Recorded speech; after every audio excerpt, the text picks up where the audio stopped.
때문에 이번 설 연휴에도 일정이 꽤 많으십니다. 괜찮으시겠습니까? 아이고 뭐 설 연휴도 제대로 못 쉬는 국민들도 많은데 이러나 저러나 우리 이 실장님 고향 가셔야지. 저는 뭐 상황 봐서 곧 하도록 하겠습니다. 네. 아이고 죄송하기는 아빠 따라오는 애들 그래. 있어요.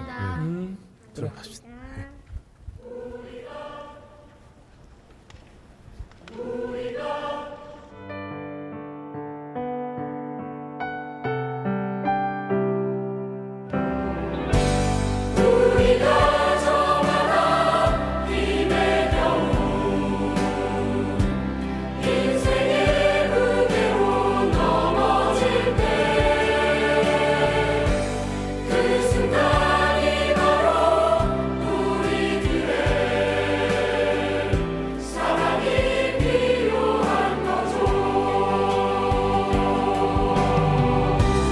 앞서가는 사람들과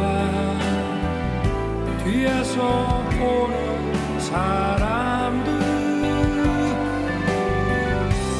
모두 다 우리들의 사랑이 필요한 거죠. 저와 저희 대통령실 직원 모두 국민을 사랑하는 마음으로 한 분 한 분의 삶을 따뜻하게 살피겠습니다.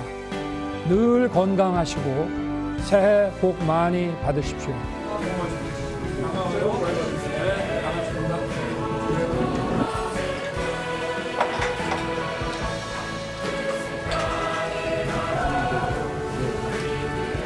그리고 제일 오래 근무하셨고.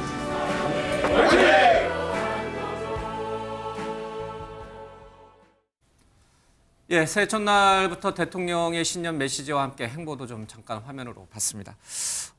저희 이번 설 연휴 직전에 저희 MBN도 여론조사를 매일경제와 같이 이제 여론조사를 좀 했습니다. 그 내용을 좀 잠깐 보면 대통령 국정수행 평가 관련해서 부정평가가 58% 그리고 긍정평가가 37% 정도로 나왔습니다.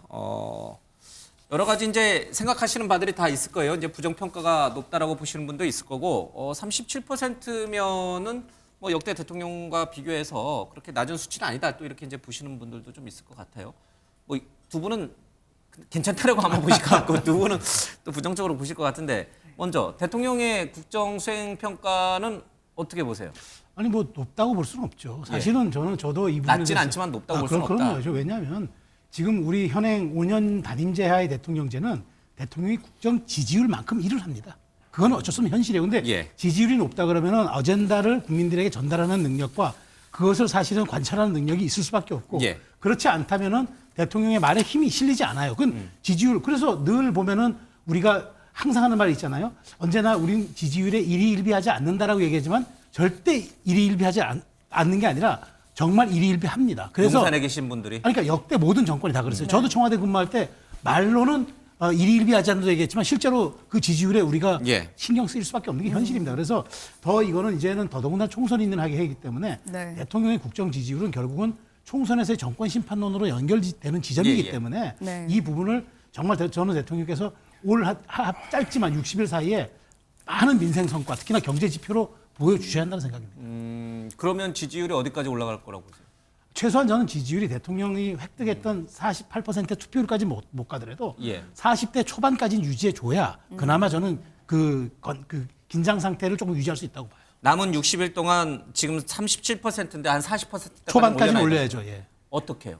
그러니까 저는 민생 성과. 그러니까 지금 그래서 대통령과 대통령실이 지금 정부와 하나 돼서 내는 게 지금 민생 정책들이에요. 예. 그래서 여기에서 그나마 평가받겠다. 결국 일을 하는 대통령, 지표로 성과로 평가받는 대통령. 사실 경제 지표는요. 저 아시지 않습니까? 우리 경제부장 맡고 계시니까 금방 좋아지지 않잖아요. 예. 근데 그렇지만 다른 민생에 대한 정책들은 어떻게 하느냐에 따라서 국민의 체감 지수가 달라지거든요. 예. 그 점을 저는 강조하고 싶은 겁니다. 이 얘기는 잠시 뒤에 이제 의대 얘기랑 같이 맞물려서 한번 더 네. 여쭤볼게요. 네. 어떻게 하면 지지율을 올릴 수 있는지. 안민수 대변인은 어떻게 보세요? 이 지금 37% 긍정평가, 부정평가가 58%. 예, 어느 쪽에 더 주안점을 두고 계세요? 그런데 저는 이게 우리가 지금 설 연휴 아닙니까? 오늘 설날이고 월요일까지 연휴인데 연휴 이후에 아마 여론조사들이 또 할 겁니다. 네. 그런데 대통령께서 그리고 또 집권 세력 입장에서는 좋은 전 기회를 상실한 정도가 아니고 아주 부정적으로 사용했다고 봐요. 결과적으로.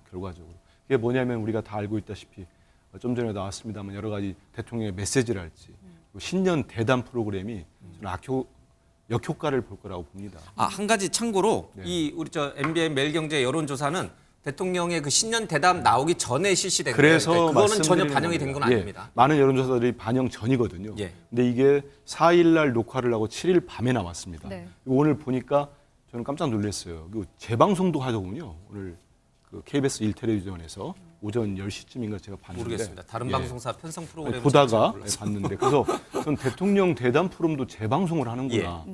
이거를 보고 와 다시 보게 돼서 좋다 하는 분과 아니면 다수의 국민들은 정말 좀 인상을 찌푸리는 그런 결과를 가져올 거라고 봅니다. 특히 여러 가지 우리 국민들이 듣고 싶어하는 얘기를 안 하셨어요. 민생이랄지 경제, 한반도 위기 부분에 있어서 정말 대통령이 생각하시는 정책의 방향 이런 걸 못 들었고 예. 무엇보다도 이른바 김건희 여사 스캔들 부분이 박절하다. 제 기억에는 아쉽다. 네. 이 대목밖에 없습니다. 그래서 과연 이 부분을 박절하다 아쉽다로 표현한 대통령의 인식 정말 많은 국민들은 대통령의 사과, 김 여사의 사과 또 수사를 요구하고 있는데 거기에 대해서 박절하게 대응하지 못했다. 네. 아니 그럼 대통령께서는 대통령과 대통령 부인이 어느 국민에게 박절하게 못한다는 표현을 하셨는데 제가 되묻고 싶습니다. 그럼 왜 이렇게 이태원 참사 유가족한테는 박절하게 하십니까? 우리 노동자들한테는 박절하게 하십니까? 우리 언론에게는 왜 이렇게 박절하게 하십니까? 이 말씀 묻고 싶어요. 그래서 이거는 그 말씀하신 대로 저는 설 연휴 이후에 이루어지는 여론조사에서 이런 부분들이 반영될 것 같아요. 그러면 지금의 유지하고 있는 긍정 평가율이 유지하기가 쉽지 않겠다 네. 이런 생각이 들고 그와 함께 국민의힘 전체 국민의힘의 지지율 또는 한동훈 비대위원장의 지금 개인적 지지율 이런 부분에도 대통령의 이번 인식과 메시지는 부정적 결과로 이어질 거라고 보고 있습니다. 네. 송영훈 의원님 어떻게 들으셨어요? 물론 야당에서는 그렇게 말씀하시는데요. 그 사실은 대통령께서 뭐라고 말씀하셨다고 한들 그게 민주당의 눈높이에 맞았겠나 싶습니다. 지금도 방금 수사 말씀하시는데 만약에 대통령께서 그거를 정면으로 사과를 하셨다고 해도 야당은 그러면은 사과했으니까 잘못했다고 인정한 거니까 수사받아라 이렇게 나왔을 거거든요. 네. 사실 어떤 말씀을 해도 그 야당의 눈높이에 그 만족이 되진 않았을 거다. 그렇다면 그런 국민의 말씀. 눈높이에는 맞았다고 생각하십니까? 그 부분에 대해서는 이제 국민들께서 판단하시겠죠. 다만 어쨌든 대통령께서는 이 문제를 회피하지 않고 언급을 했고 특히나 국민들께서 불안해하시거나 걱정 끼치는 일이 없도록 분명하게 해야 된다라는 부분은 정면으로 천명을 했습니다. 네. 이제 판단은 국민들께서 하실 몫이고요. 그다음에 이제 대통령 지지율 관련해서는 어쨌든 40% 이하의 그 국정수행 지지도는 좀 장기간 고착화되어 온 측면이 있습니다. 네. 여당의 선거 전략은 그 베이스 위에서 가는 거고요. 네. 다만 제가 지난번에도 말씀드렸지만 이제 한동훈 비대위원장의 직무수행 긍정률 관련해서 네. 그게 일종의 경기 선행지수처럼 정당 지지율에 선행한다고 말씀드리지 않았습니까? 지금 네. MBN과 매일경제가 그 실시한 조사에서도 정당 지지율이 지금 국민의힘 지지율이 올라오고 있는 게 나타나고 더 있죠. 높게 나타났어요. 40% 그렇습니다. 나타났고 민주당 쪽이 이제 36%. 예, 네. 그렇습니다. 예. 그렇게 지금 이 선거가 회고 투표가 아니라 일정 부분 전망 투표화되고 있는 요소가 있기 때문에 대통령 지지율이 낮다고 해서 그게 총선 결과가 꼭 직결되지는 않을 것이다. 그렇게 보고요. 네. 그런 부분에서 민주당도 어떻게 보면 위기의식을 좀 감지했기 때문에 이재명 대표가 어젯밤에 친명 비명 가르지 말자 그런 예. 메시지도 올린 것이 아닌가 저는 그렇게 봤습니다. 대통령의 지지율이 총선으로 연결되지는 않을 것이다. 분위기가 바뀌었다. 꼭 직결되지는 않는다는 것입니다. 예. 대다수 침묵하는 국민들은 지켜보는 거죠. 그러니까 우리가 여론조사 그러면은 여론조사에 적극적으로 응하는 층들이 이제 답변을 많이 하거든요. 근데 일반 국민들은 사실 여론조사 전화 오면 그냥 끊어버립니다. 대부분 응답률이 10% 남짓이더라고요. 그렇죠. 네. 그럼 이제 그분들이 어떻게 생각하느냐가 제일 나머지. 그렇죠. 제일 쉽게 볼 수 있는 간단한 지표가 국정수행 지지율이에요. 네. 왜 총선이 또 지방선거가 우리가 흔히 정권에 대한 중간 심판이라고 얘기를 하냐 하면 역대 그렇게 나왔기 때문이에요. 대통령제 5년 단임 대통령제에서 총선은 항상 지금 대통령이 일을 잘하고 있느냐 못하고 있느냐에 대한 어떤 그 리트머스 시험지처럼 그런 걸 나타냈고 지금 윤석열 대통령, 윤석열 정부가 취임 몇 달을 제외하고 부정평가가 58%에서 60%를 예. 꾸준하게 지금 이어왔습니다. 이게 만약에 어떤 이슈에 의해서 뭐 부정평가가 확 떨어졌다던가 네. 올라갔다던가 이랬다라면은 저는 뭐 최근에 아까 최수영 의원님 얘기하신 것처럼 국민들에게 체감되는 성적 경제 지표들 그거 보여준다든지 또는 한동훈 효과로 확 바뀔 수 있을 텐데 네. 지난 1년 8개월 동안 거의 부정평가가 이 수치를 유지해 왔거든요. 그럼 이거는 결국은 국민들의 어떤 그 정권의 뭔가를 좀 이거는 항의라든지 예. 심판의 표시로서 투표가 이루어질 가능성이 저는 매우 높다. 그게 그 결과가 지금 국민의힘이 비대위원장으로 존재하는 이유라고 봅니다. 예. 제가 여기에 좀 논거 하나를 좀 제시해드리고 싶은 게 뭐냐면 87년 민주화 그 체제 이후에 총선거가 총 8번 치러졌습니다. 2092년부터 2020년까지 8번 치러졌는데 이때 현재 여당이 패배한 선거는 딱 2차례밖에 없습니다. 2000년에 한나라당, 그러니까 김대중 정부 시절에 한나라당이 승리했고 2016년 박근혜 정부 시절에 더불어민주당이 승리했습니다. 이 얘기는 뭐냐? 8번의 선거 가운데 6번의 여당이 방어 수성에 성공했고 2번만 평가가 이루어졌다는 얘기는 이걸 준거에 틀어놓고 보면은 확실하게 정권 심판론이라는 기제는 이게 논리로서 작용하거나 네. 이게 말하자면 수치로서 작용하는 게 아니라 우리가 말하자면은 당시에 국민들에게 있는 이념적 생각 혹은 어떤 정황적 근거, 그다음에 정서적 판단에 대한 요인들이지 네. 실질적으로 이게 투표로 이어져서 그런 결과로 나타나는 건 유의미한 데이터는 없다. 그래서 저는 그 논거를 하나 말씀드린 거예요. 예. 제가 이번에 이제 그 대담 끝난 뒤로 기사를 이렇게 쭉 스크린 보다가 재밌는 댓글 하나 봤어요. 보다가 저도 모르게 빵 터졌는데 대담 전에는 본인이 어떤 그 댓글을 쓰신 분이 클린스만 우리 국가대표팀 감독이 나의 욕할 대상이었는데 대담 보고 난 다음에 한 사람이 늘었다, 바뀌었다 그런 얘기를 하더라고요. 그 정도로 대통령 대담을 보고 실망한 분들이 많다는 얘기입니다. 그 얘기는 어디 언론사 기사를 보시는데 말씀을 뭐까지 드리기는 좀 그렇습니다만 국민 눈높이가 말씀 나왔습니다만 국민 눈높이 정말 중요합니다. 한동훈 비대위원장 국민 눈높이 한 번 얘기한 다음에 대통령으로부터 대단한 문제가 생기지 않았습니까? 충돌이 벌어지고 그 다음부터는 김건희 여사의 김자도 못 꺼내고 있어요. 우리 국민들이 알아요. 그런데 대통령실 이번 대담 끝내고 내놓은 반응을 보니까 정말 제가 황당했습니다. 제 기준에. 뭐냐?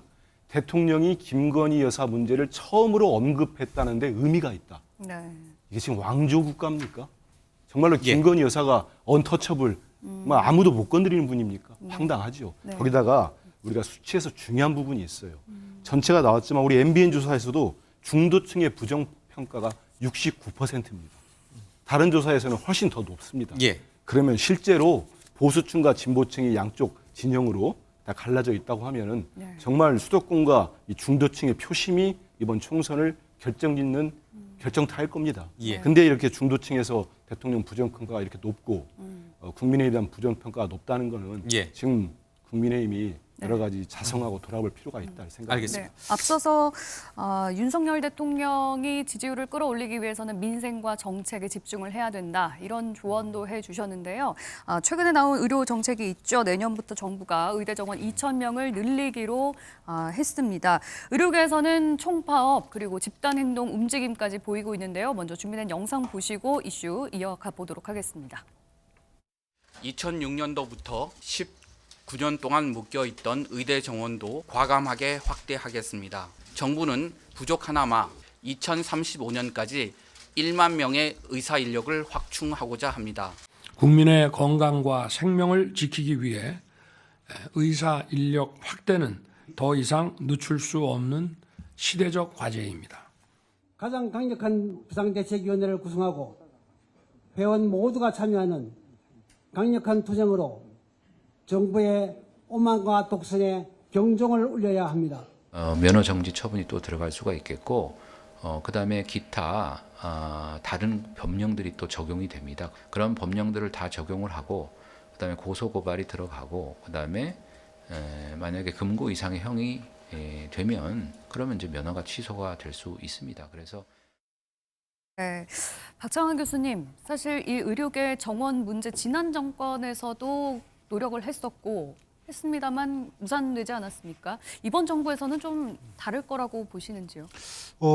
그게 국민들의 바람이죠. 지난 코로나 시국 때 네. 많은 의료진과 간호진들이 고생하시는 모습을 많이 봐왔고 예. 또 그런 인력들이 좀 더 충원돼야 된다라고 하는 국민적 공감대가 있었습니다. 근데 그럼에도 불구하고 불과 400명, 네. 400명을 증원하려고 했는데도 불구하고 사실 증원에 실패했거든요. 의료계의 반대로 파업으로 인해서 실패했는데 이번에 저는 2,000명 하겠다. 네. 뭐 좋은 거라고 생각해요. 그런데 문제는 과연 2,000명 한다고 소위 말해서 질러놨는데 이거 감당되겠느냐. 그러니까 400명 한다고 그랬을 때도 의료계가 그 난리를 파업을 하면서 적극 반대를 했는데 네. 2,000명 수준이면은 지금 의대 쪽에서 얘기하는 거라든지 의료계에서 얘기하는 게 한 네. 300명에서 600명 사이였거든요. 그런데 지금 그거의 몇 배를 요구하는 거예요. 네. 현실적으로 수용이 쉽지는 않은 상황입니다. 네. 자, 이거를 만약에 관철을 못 시킬 경우에 그 파급 효과, 우리가 이제 엑스포 때 한번 봤잖아요. 네. 그러니까 부산 엑스포 유치 실패가 어떻게 돌아왔는지 네. 좀 그런 점이 좀 우려스러워요. 그러니까 현실적으로 의료계와 좀 더 대화를 통해서 네. 뭐 2,000명은 아니더라도 1,000명 선까지라도 했다 그러면 국민들이 큰 박수를 보낼 텐데 이게 지금 소위 말하면 그렇게 얘기하는 국론 분열, 국민들의 대립 이런 걸로 흐르면은 아니한만 못하는 결과가 나올 수도 있기 때문에 그 부분이 좀 우려스러운 대목입니다. 네, 의료계가 뭐 총파업에 나서게 된다면 결국에 그 피해는 국민한테 고스란히 전가가 될 텐데 윤석열 대통령이 지난 정권의 실패를 반복하지 않으려면 상당한 또 정치력을 발휘해야 될 것으로 보입니다. 추세영 의원님 어떻게 보세요? 사실 전 의료계의 반발이 저는 조금 더 이해가 안 되는 게 네. 이번에 조율을 27차례나 했다는 겁니다. 실질적으로. 그런데 대화를 충분히 들은 저 거다라고 정리를 했는데 보시면. 그래서 이제 2,000여명 간 거는 네. 사실 지금 OECD 국가 평균이 인구 1,000명당 3.66명인데 우리는 1,000명당 2.12명 훨씬 적어요. 게다가 지금 2,000명을 늘리겠다고 했지만 예. 의사 2,000명 늘린다고 이게 금방 옵니까? 10년이나 양성 기간이 걸려요. 그래서 저는 의료계가 늘 이렇게 얘기 나올 때마다 이렇게 항상 얘기했기 때문에 네. 반발해서 정부가 주춤 뒤로 물러서고 자꾸 물러서고 하다 보니까 결국에 그런 것들이 나온 게 지금 의료 공동화 현상과 지금 말하자면 무슨 뭐라고 그러죠? 소아과 소아과 의사. 오픈런 뭐 이런 현상 나타난 거 아닙니까? 그래서 저는 이 지점에서는 이제 더 이상 대통령께서 지금 분명히 당근도 얘기했잖아요. 그러니까 의료계에서 요구하는 일반 의료인들 처벌에 대해서 좀 더 관대하고 좀 그것은 이제 우리가 좀 유의하겠다라는 그렇게 당근도 제시했기 때문에 이 부분은 길게 국민 말하자면 10년 내계로 좀 보고 그다음에 정부는 이거를 총선 전에라도 반드시 좀 민생에 체감할 수 있게끔 이 부분은 의료협회 타협해야 돼요. 이렇게 갈등이 벌어져가지고 실질적으로 파업한다 그러면 또 국민 생활에 지장이 오니까 저는 조금 더 물밑대화를 해서라도 이 부분은 갈등을 진화해야 된다고 생각합니다. 알겠습니다.